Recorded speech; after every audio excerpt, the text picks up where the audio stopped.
నువ్వు ఈ కాలేజీ హీరోవా?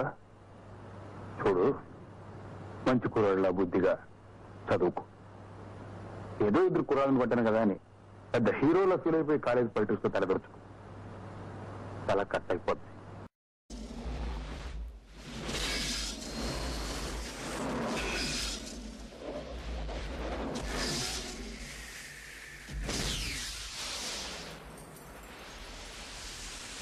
బెజవాడ ఈ పేరు వింటేనే ఆంధ్రప్రదేశ్ ప్రజల గుండెల్లో రైళ్లు పరిగెడతాయి. ఈ ప్రాంతంలో నివసించే యువకులు కొన్ని శక్తులు యుక్తుల మూలంగా గ్రూపులుగా తయారయ్యారు. తరచూ ఇక్కడ జరుగుతున్న వర్గపోరు వల్ల విద్యార్థులు బలవటం అటుంచి ఈ వర్గపోరు వీధి వీధిన దెయ్యమై తిరుగుతుందా అనిపిస్తుంది. ఈ ప్రాంతంలో నివసించే ఏ వ్యక్తిని అడిగినా అసలు రౌడీయిజం పుట్టిందే బెజవాడలో అంటాడు. అది వాళ్ళకున్న అపోహో అప్పటికున్న భ్రమో తెలియదు. తరతరాలుగా ఇక్కడ జరిగే వర్గపోరు వల్ల విద్యార్థులు బలవకూడదన్నదే ఈ చిత్ర ముఖ్య కథాంశం.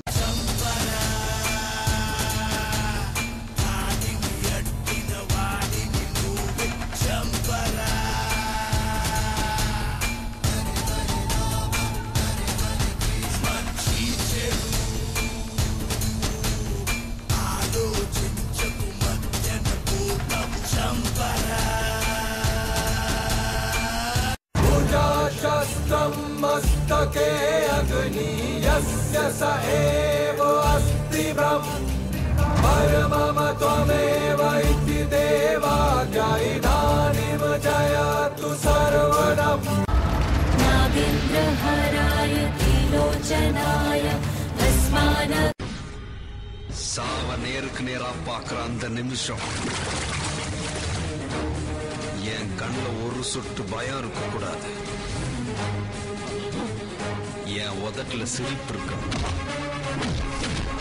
என் கை மீசைய முறுக்கிக்கிட்டு இருக்கு.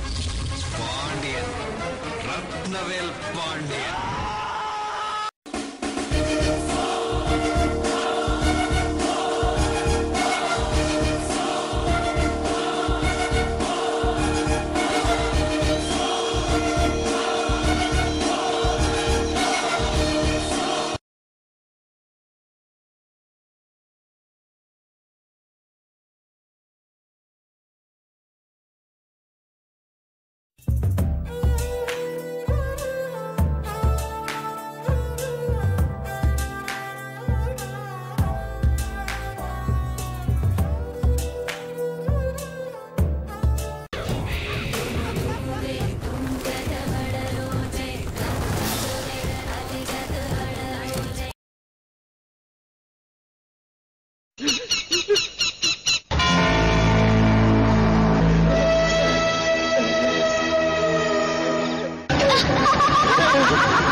Ha ha ha!